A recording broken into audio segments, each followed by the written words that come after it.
Hello नमस्कार साथियों, कैसे हो सभी दोस्तों। आज अपने करेंगे कार्बन और उसके यौगिक। इस चैप्टर को अपने क्वेश्चनों के माध्यम से करने वाले हैं। जितने भी प्रश्न बनेंगे वो सारे के सारे प्रश्न वीडियो के माध्यम से आपको मिलेंगे। यानी कि पूरा जो चैप्टर अपना है कार्बन और उसके यौगिक क्वेश्चनों के माध्यम से पूरा पूरा कंप्लीट करने वाले हैं। तो ये वीडियो रहेगा, फर्स्ट वीडियो है। इसके सेकंड वीडियो में कल जो वीडियो रहेगा, कोशिश करूंगा कि ऑनलाइन आने की कोशिश करूंगा। 9 बजे सुबह 9 बजे ऑनलाइन क्लास रहेगी इसकी। तो कार्बन और उसके यौगिक महत्वपूर्ण टॉपिक है। आज का जो वीडियो रहेगा 19 नंबर का वीडियो है। इससे पहले 18 नंबर के तक 2 या 3 चैप्टर तो अपने कंप्लीट हो गए थे। चलिए स्टार्ट करते हैं आज का वीडियो अपना। इसमें देखिएगा, पहला प्रश्न है कि कार्बन परमाणु की संयोजकता 4 होती है। ठीक है भाई, 4 होती है। यहां से आप याद रख सकते हो कि कार्बन परमाणु की संयोजकता 4 होती है। इसमें जो आपके प्रश्न बनेंगे, क्वेश्चन बनेंगे, प्रश्नों के माध्यम से या उत्तरों के माध्यम से सारा का सारा चैप्टर क्लियर हो जाएगा पूरा पूरा। इसमें और कहीं आपको बुक वगैरह पढ़ने की आवश्यकता नहीं है। अगर पढ़ रहे हो तो 9th और 10th की बुक है, वहां से सारा का सारा मैटर दिया गया है। आरबीसी और एनसीईआरटी की बुक्स है, वहां से पढ़ लेना आप। वो सारा का सारा वही है, उनमें से ही सारे के सारे प्रश्न बनाए गए। और पिछली बार जो प्रश्न आए थे अधिकतर वहीं से प्रश्न आए थे, और अब की बार भी अधिकतर वहीं से प्रश्न आने वाले हैं। तो इसी प्रकार एनसीईआरटी है, आरबीसी बुक को आप प्रायोरिटी देना। चलिए इसमें देखिएगा, यह संयोजकता संतुष्ट करने के लिए विभिन्न अणुओं का निर्माण करता है। नीचे दिए गए विकल्पों में से कौन सा सही रूप से तथ्य को दर्शाया गया है, ये आपको देखना है। देखो पहला ऑप्शन आपके पास है, पहला ऑप्शन आपके पास दे रखा है, कार्बन परमाणु केवल एकलबंध बनाते हैं। क्या कार्बन परमाणु एकलबंध बनाते हैं? केवल नहीं, केवल एकलबंध नहीं बनाते हैं। ये अपना यहां से गलत हो गया। नेक्स्ट देखिए, कार्बन परमाणु केवल यौगिकों में द्विआयामी संरचनाएं बनाता है। नहीं भाई, केवल द्विआयामी संरचना नहीं बनाता है। कार्बन परमाणु 4 सहसंयोजक बंध बनाकर स्थायित्व प्राप्त करता है। ये ठीक है, चलो। कार्बन परमाणु केवल धातुओं के साथ बंध बनाता है। नहीं भी, केवल धातुओं के साथ नहीं बंध बनाता है। इसका आंसर हो जाएगा सी नंबर। कार्बन क्या करता है? परमाणु 4 संयोजक बंध बनाकर स्थायित्व प्राप्त करता है। यानी कि कार्बन की संयोजकता कितनी होती है? 4 होती है। और ये क्या करते हैं? अन्य जो परमाणु होते हैं उनसे जुड़कर अपनी स्थायित्व को प्राप्त करता है। ठीक है, इतना याद रखना आप। और इसके अलावा इसमें याद रख सकते हो, जो कार्बन होता है इसका परमाणु क्रमांक याद रखना 6 होता है। यहां से भी आपको नॉर्मल अगर पूछना चाहे तो पूछ सकता है। या इसमें याद रखना, इसका परमाणु भार 12 हो गया। इसके अंदर देखो इलेक्ट्रॉन कितने होंगे? 6 हो गए। और न्यूट्रॉन कितने हो गए? 6 हो गए। और प्रोटॉन कितने हो गए? प्रोटॉन भी 6 हो गए। ठीक है, इसके अंदर होते हैं। और इसकी संयोजकता अगर पूछे कि कार्बन परमाणु की संयोजकता कितनी है, वो भी आप साथ में याद रखना। इसकी संयोजकता क्या होती है? इसकी संयोजकता, सॉरी, इसका तो विन्यास होता है इलेक्ट्रॉन विन्यास भरने का, 1s2 2s2 2p2, ये होता है इसका इलेक्ट्रॉनिक विन्यास। संयोजकता नहीं, संयोजकता तो 4 होती है। इलेक्ट्रॉनिक विन्यास याद रखना, इलेक्ट्रॉन विन्यास 1s2 2s2 2p2 होता है इसका इलेक्ट्रॉन विन्यास किसका? कार्बन का। चलिए नेक्स्ट देखिए दोस्तों, भूप्रपट्टी में खनिजों के रूप में कितने प्रतिशत कार्बन उपस्थित है? ये आपसे अगर पूछ ले प्रश्न कि कितने प्रतिशत है, तो याद रखना कितने हैं? 0.02% है। 0.02% है। और वायुमंडल के अंदर कार्बन डाइऑक्साइड की मात्रा कितनी है? वो ही कितनी होगी कार्बन डाइऑक्साइड की पूछे तो 0.03% हो जाएगी। ठीक है, किसकी? कार्बन डाइऑक्साइड की कितनी है? 0.03% है। ठीक है, कार्बन डाइऑक्साइड याद रखना।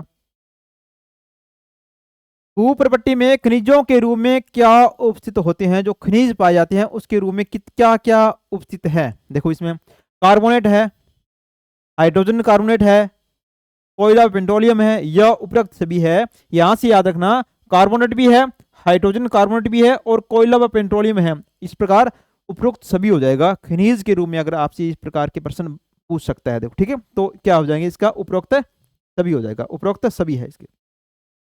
चलिए नेक्स्ट देखिए, नेक्स्ट है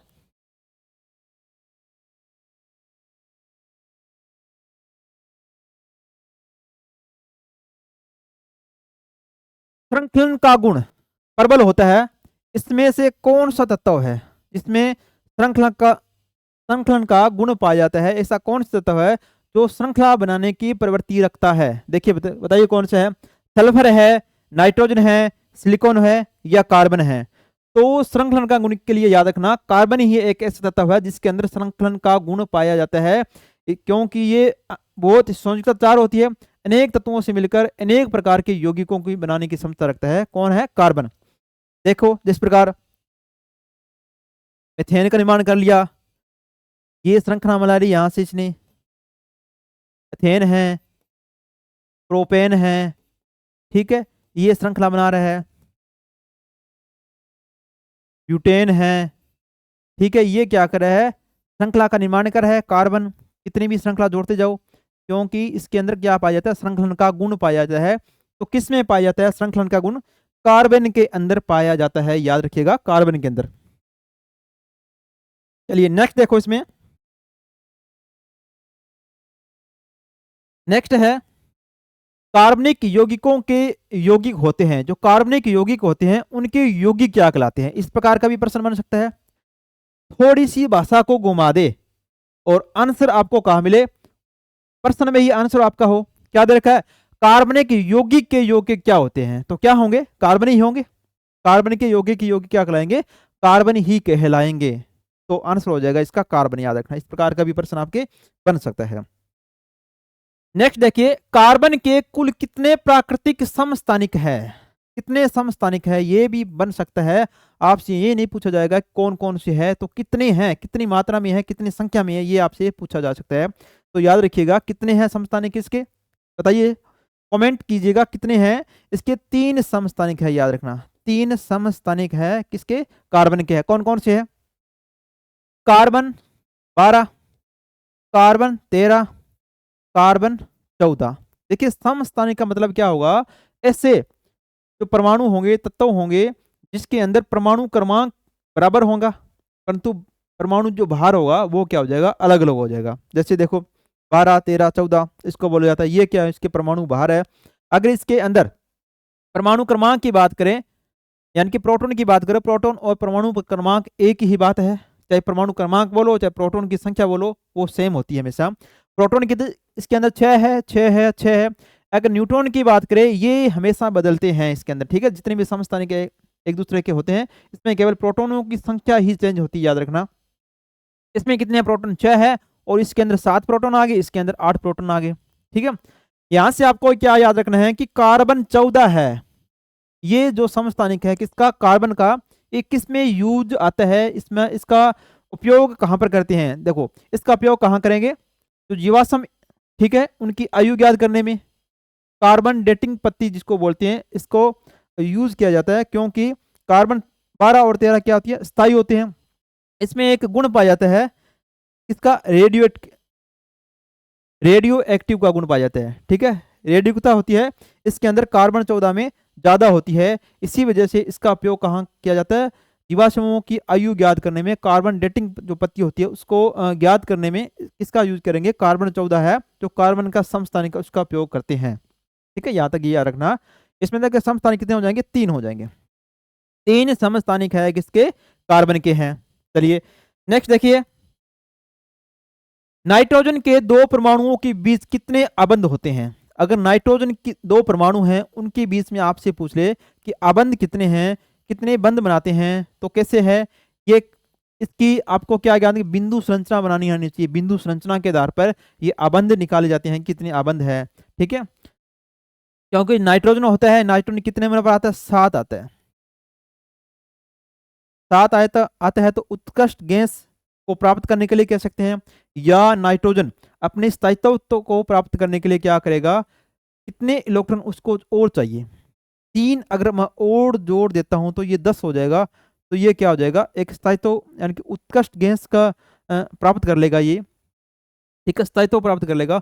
और 3 इलेक्ट्रॉन जो हो गए, 3 इलेक्ट्रॉन कहां से प्राप्त करेगा? ये 3 इलेक्ट्रॉन को कहां से प्राप्त करेगा? नाइट्रोजन है, नाइट्रोजन से ही प्राप्त करेगा। ये अपने अणु लिखते हैं ना, नाइट्रोजन प्राप्त करने के बाद ये क्या बनाता है? अण2 बनाता है। तो इसमें बंध जो होते हैं, बंध बिंदु संरचना के आधार पर ज्ञात होते हैं। देखो किस प्रकार होती है। 3 नाइट्रोजन क्या करेगा? दूसरे नाइट्रोजन से 3 इलेक्ट्रॉनों का साझा करेगा।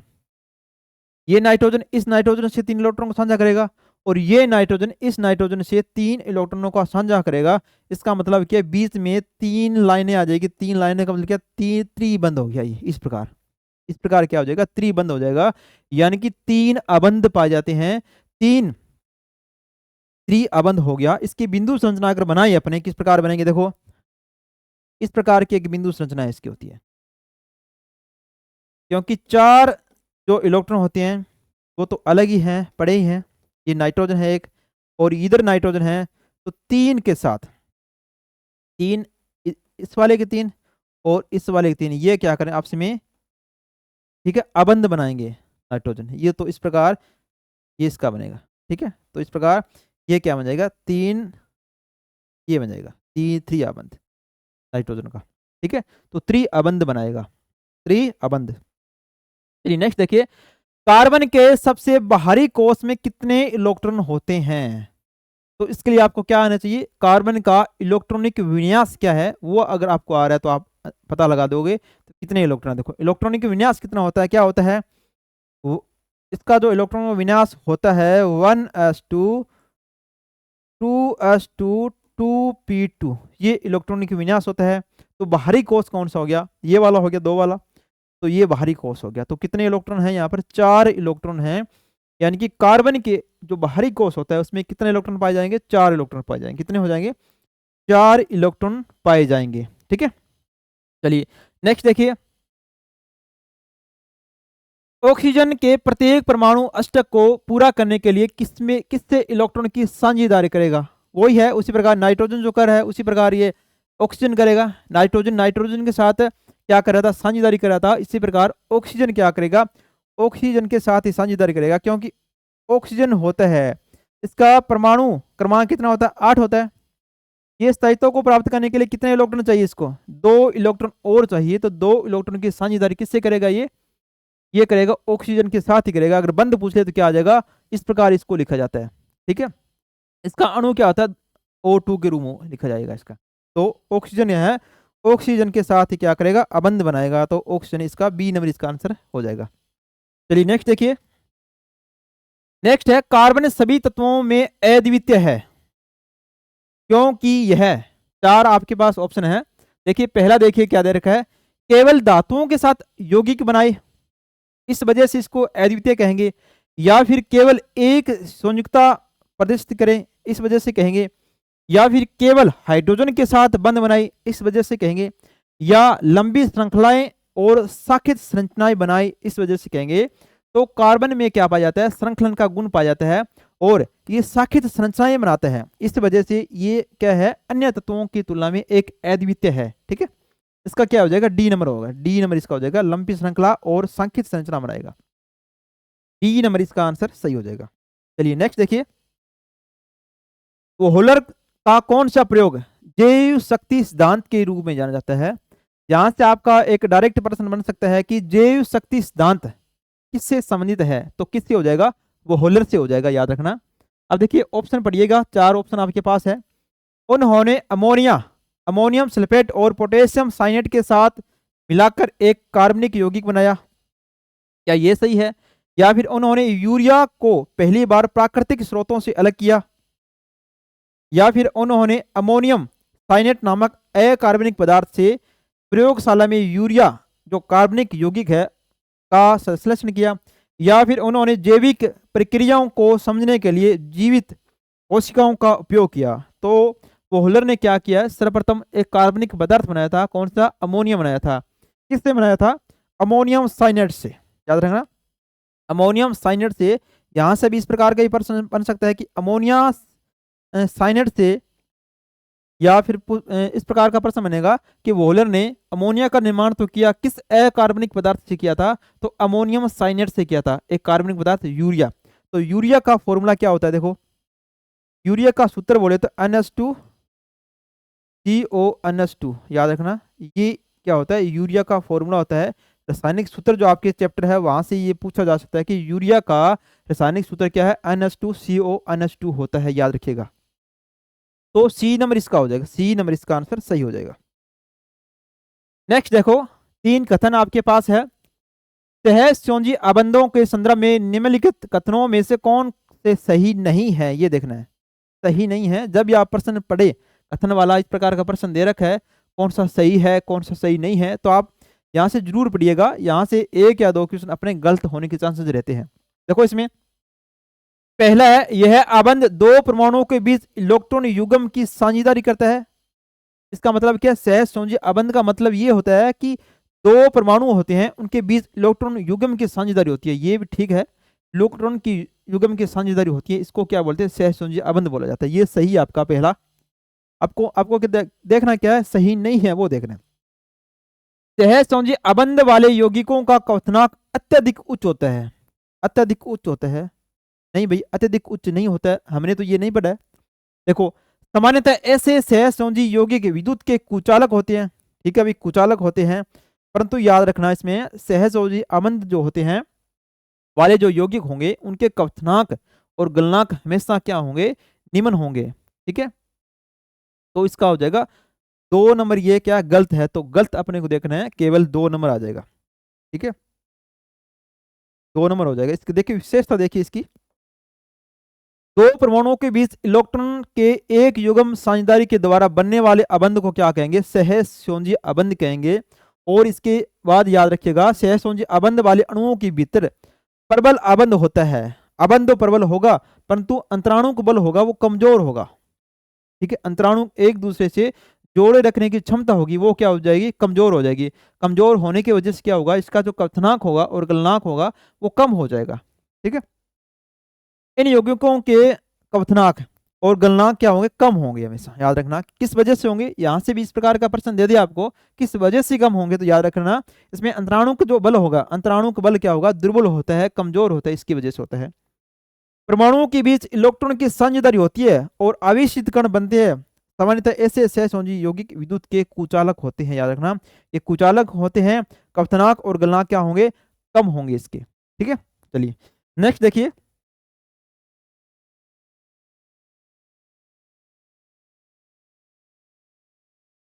नेक्स्ट है, निम्नलिखित में से कौन सा कथन सत्य है? इस प्रकार का भी सत्य है, कौन सा सत्य है, कौन सा सत्य है, कौन सा सत्य नहीं है, कौन कौन सा सत्य है, इस प्रकार के भी प्रश्न आपके बन सकते हैं। देखो, 4 आपके पास ऑप्शन है।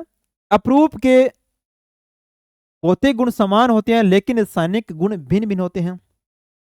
कोयले को जीवाश्म ईंधन कहते हैं क्योंकि इसमें मुख्य रूप से कार्बन होता है।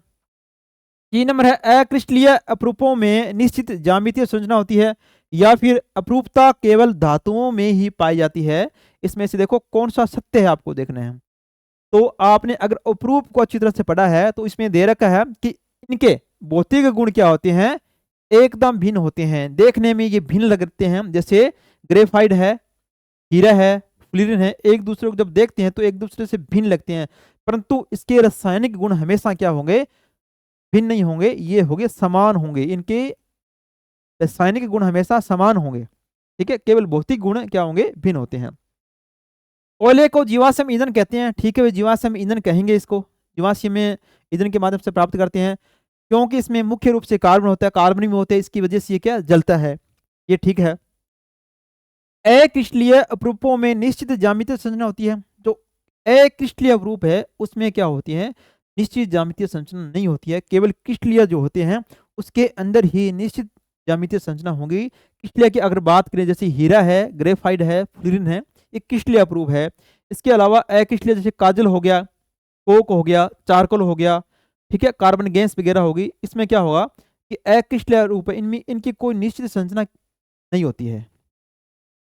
अपरूपता केवल धातुओं में पाया जाता है, नहीं भी धातुओं में नहीं, अधातुओं में भी पाई जा सकती है, पाई जाती है। ठीक है, तो सत्य देखना है तो बी नंबर इसका सत्य हो जाएगा। कोयले को जीवाश्म ईंधन कहा जाता है क्योंकि इसमें मुख्य रूप से कार्बन पाया जाता है और जलाने के काम आता है ये। ठीक है, चलिए नेक्स्ट देखिए। निम्नलिखित में से कौन सा क्रिस्टलीय अपरूप है? ये भी नॉर्मली प्रश्न है जो आपके बन सकते हैं। कौन कौन से क्रिस्टलीय है, कौन कौन से अक्रिस्टलीय है, तो बताइए क्या हो जाएगा इसका। क्रिस्टलीय आपको पूछा है, क्रिस्टलीय अपरूप 3 है मुख्य रूप से अपने पढ़ते हैं। कौन कौन से है? ग्रेफाइट है, हीरा है और फ्लोरीन है। तो चारकोल ये क्या हो गया? अक्रिस्टलीय, ये भी अक्रिस्टलीय हो गया और गैस भी अक्रिस्टलीय है, तो हीरा इसका आंसर हो जाएगा। हीरा क्या हो गया? क्रिस्टलीय अपरूप हो गया क्योंकि इनकी क्या होती है? एक निश्चित संरचना होती है। नेक्स्ट देखिए, कोयले के निम्नलिखित प्रकारों में से कौन सा प्रकार सबसे अधिक कार्बन प्रतिशत करता है वाला होता है, सबसे अधिक प्रतिशत वाला होता है, जिसमें कार्बन की मात्रा सबसे ज्यादा पाई जाएगी। 4 प्रकार के अपने कोयले के परतें हैं, कौन कौन से हैं? एंथ्रासाइड है, बिटुमेन्स है, पीट है और लिग्नाइट है, या जिसको भूरा कोयला भी कहते हैं। और सबसे बेस्ट अगर कोयला पूछा जाए तो कौन सा हो जाएगा? एंथ्रासाइड कोयला हो जाएगा, जिसके अंदर कार्बन की मात्रा कितनी होती है? 94 से 98% की होती है, यानी कि कम धुएं वाला होता है ये। सबसे कमजोर कौन सा होता है? पीट होता है। ठीक है, पीट में लगभग 25 से 30 के % ही कार्बन की मात्रा होती है, अधिक धुआं ये पैदा करता है। और भूरा कोयला अगर पूछ ले आपको कि भूरा कोयला कौन सा होगा, तो लिग्नाइट को भूरा कोयला कहते हैं, याद रखिएगा।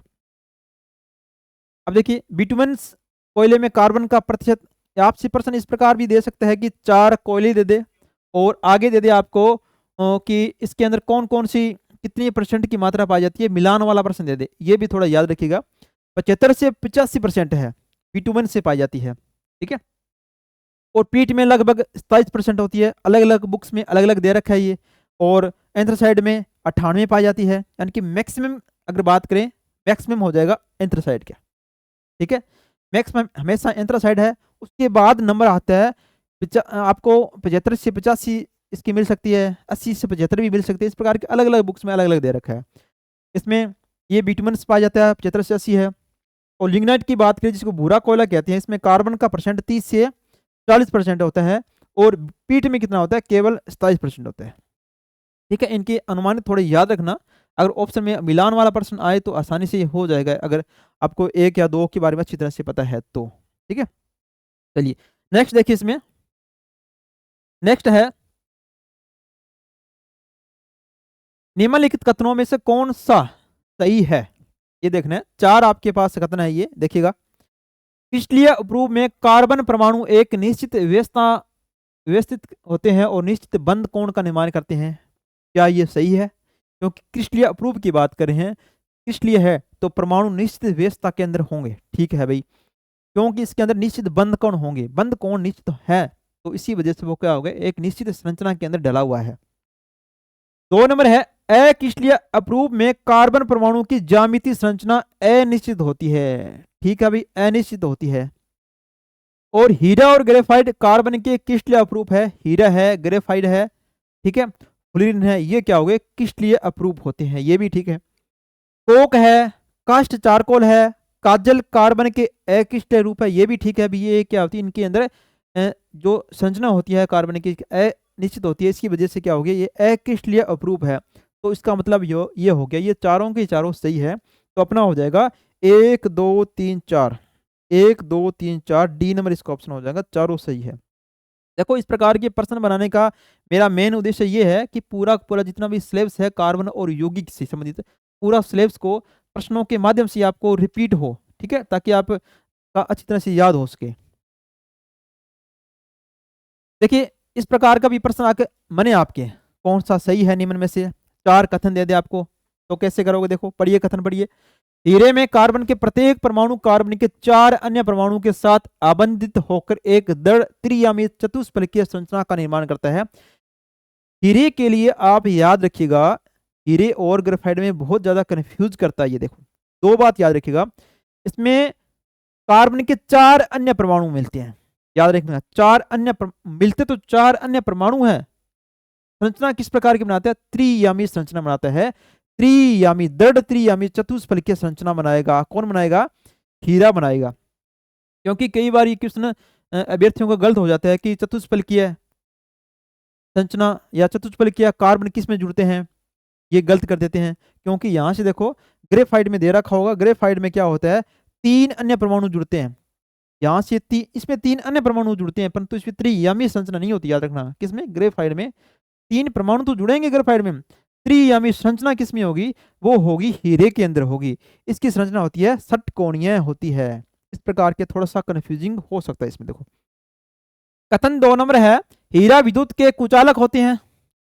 ठीक है, विद्युत का कुचालक होता है क्योंकि कार्बन की चारों संयुक्ताएं 4 अन्य कार्बन परमाणु से जुड़ी होती है, अंतः मुक्त इलेक्ट्रॉन नहीं पाए जाते हैं। क्योंकि इसमें कुचालक होने का मुख्य कारण क्या है? इसके अंदर मुक्त इलेक्ट्रॉन नहीं होंगे, तो ये क्या हो जाएगा? कुचालक है। ये भी ठीक है, ठीक है, ये पहले वाला सही है, ये भी ठीक है। ग्रेफाइट में कार्बन के प्रत्येक परमाणु कार्बन के 3 अन्य परमाणु के साथ एक ही तल में बंध बनाते हुए षटकोणीय वलय संरचना का निर्माण करते हैं। क्या ये षटकोणीय वलय संरचना का निर्माण करते हैं? सही है भी। इसमें 3 अन्य परमाणु मिलकर। ग्रेफाइट विद्युत का सुचालक होता है।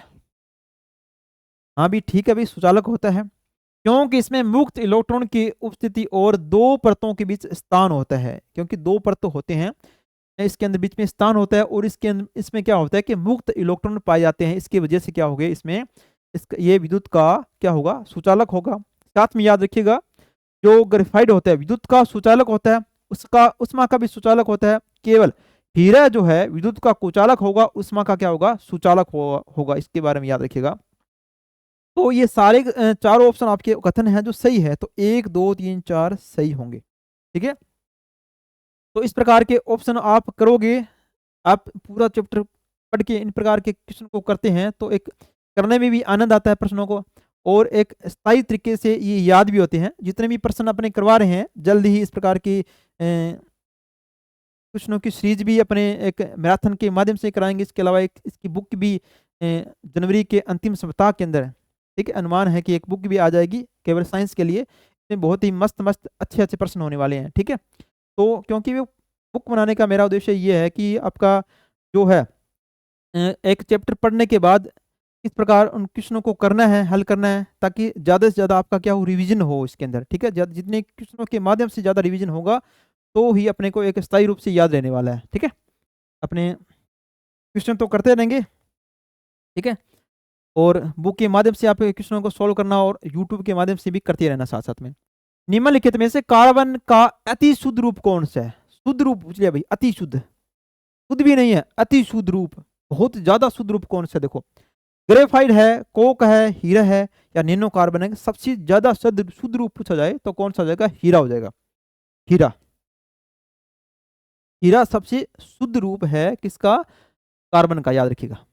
ठीक है, चलिए नेक्स्ट देखिए। नेक्स्ट है, निम्नलिखित कथनों में कौन सा सही है? ये दे रखा है, ये आपको देखना है कौन सा सही है। ये फुलरिन के बारे में देखो, C60 जो फुलरिन है सर्वाधिक स्थायी फुलरिन है।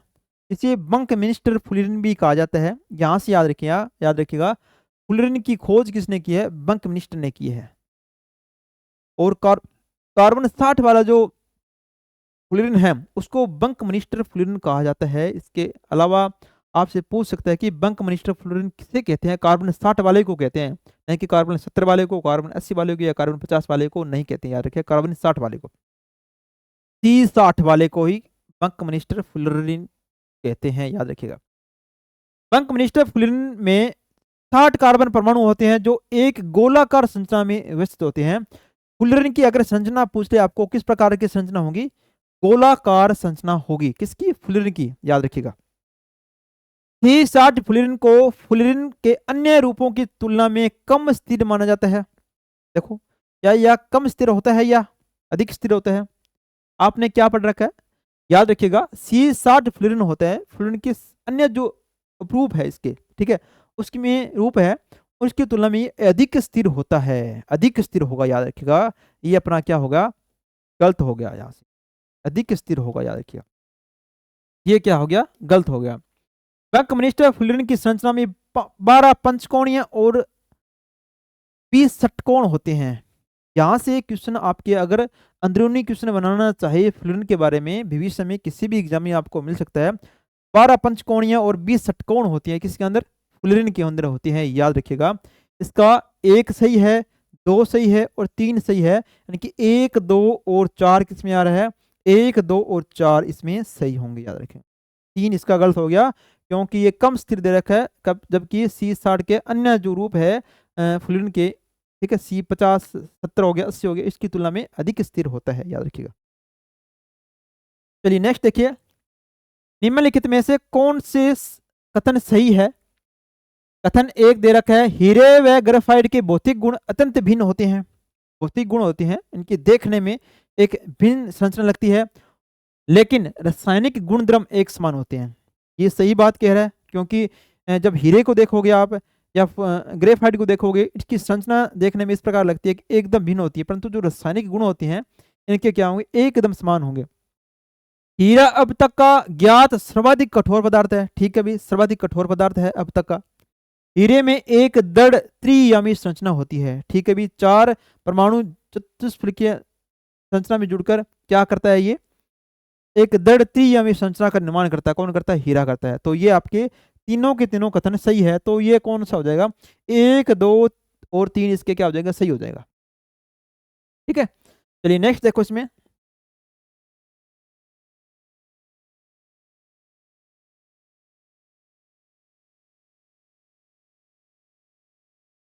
नेक्स्ट है ग्रेफाइट के बारे में दे दिया कि ग्रेफाइट के बारे में आपको देखना है कि कौन सा सही है कौन सा गलत है। पूरा ग्रेफाइट आपका आगे यहाँ से अच्छी तरह से आपने ग्रेफाइट के बारे में पढ़ रखा है, हीरे के बारे में पढ़ रखा है, फ्लूरिन के बारे में पढ़ रखा है, तो ही इन क्वेश्चनों को आप कर पाओगे। ठीक है, इस प्रकार के प्रश्न बनाने का मेरा उद्देश्य यही है कि आपका पूरा चैप्टर क्लियर हो, पढ़ रखा हो, तो ही आपके प्रश्न करने में थोड़ा सा आनंद आता है आपको। ठीक है, ग्रेफाइट का उपयोग पेंसिल में होता है। सही है, अभी ग्रेफाइट का उपयोग किस में होता है? पेंसिल में होता है। ग्रेफाइट का उपयोग शुष्क स्नेह के रूप में किया जाता है। ठीक है, शुष्क स्नेह के रूप में ड्राई लुब्रिकेंट्स के अंदर इसका उपयोग होता है। किसका? ग्रेफाइट का। ग्रेफाइट अब तक का ज्ञात सर्वाधिक कठोर पदार्थ है। सबसे ज्यादा कठोर पदार्थ अब तक का ज्ञात है कौन सा है? ग्रेफाइट नहीं है, बल्कि क्या है? हीरा है। तो ये अपना क्या हो गया? गलत हो गया। ग्रेफाइट का उपयोग नाभिकीय परमाणु भट्टी में मंदक के रूप में किया जाता है। ठीक है, मंदक के रूप में किया जाता है।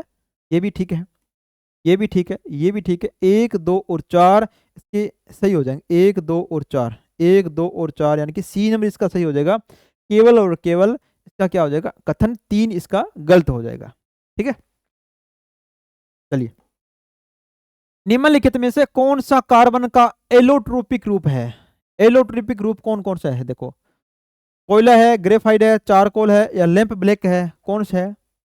तो इसका जो एलोट्रोपिक रूप होता है कौन सा होता है? ग्रेफाइट होता है। तो ग्रेफाइट इसका क्या होगा? एलोट्रोपिक रूप होगा, याद रखिएगा। एलोट्रोपिक रूप है, ग्रेफाइट हो जाएगा। हीरा ग्रेफाइट का एक बहुरूपक है। ठीक है, अभी हीरा जो ग्रेफाइट का एक बहुरूपक है। यद्यपि दोनों में ही कार्बन परमाणु होते हैं। ठीक है, परंतु उनके निर्माण की दिशाओं के कारण उनके गुणों में अत्यंत भिन्नता होती है। गुण जो होती हैं उनमें अत्यंत भिन्न होती हैं। कार्बन ग्रेफाइट के गुण अलग है और हीरे के गुण अलग होते हैं। हीरे की प्राप्ति कहाँ होती है? हीरे की प्राप्ति पूछ लिया कि कहाँ होती है, किस प्रकार होती है। देखो, अति निम्न दाब और उच्च ताप लगने के बाद होती है, या फिर अति उच्च दाब और निम्न ताप लगने के बाद होती है, या फिर अति निम्न दाब और निम्न ताप लगने के बाद होती है, या फिर अति उच्च दाब और उच्च ताप लगने के बाद होती है। इसमें याद रखिएगा, जो हीरे की प्राप्ति है हमेशा इससे आंसर क्या होगा इसका? उच्च दाब और उच्च ताप के कारण होती है। उच्च दाब और उच्च ताप के लगने के बाद हीरे की प्राप्ति होती है। तो इसका आंसर क्या हो जाएगा? डी नंबर इसका सही आंसर हो जाएगा। डी नंबर याद रखिएगा, अति उच्च दाब और अति उच्च ताप लगने के बाद होती है।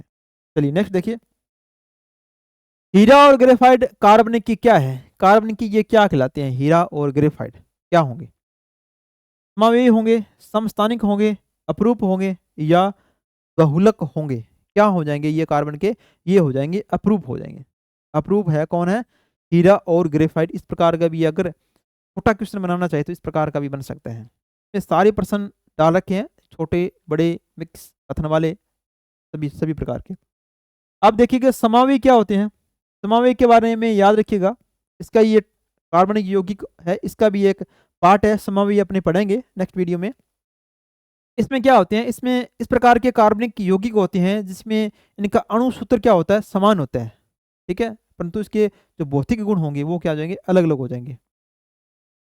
समस्थानिक कौन क्या होंगे? क्या होते हैं? ऐसे तत्व होते हैं जिनके परमाणु क्रमांक समान है परंतु परमाणु भार भिन्न भिन्न आ जाएंगे। जैसे अपने कार्बन के बारे में पढ़ा था, कार्बन 12 पढ़ा था।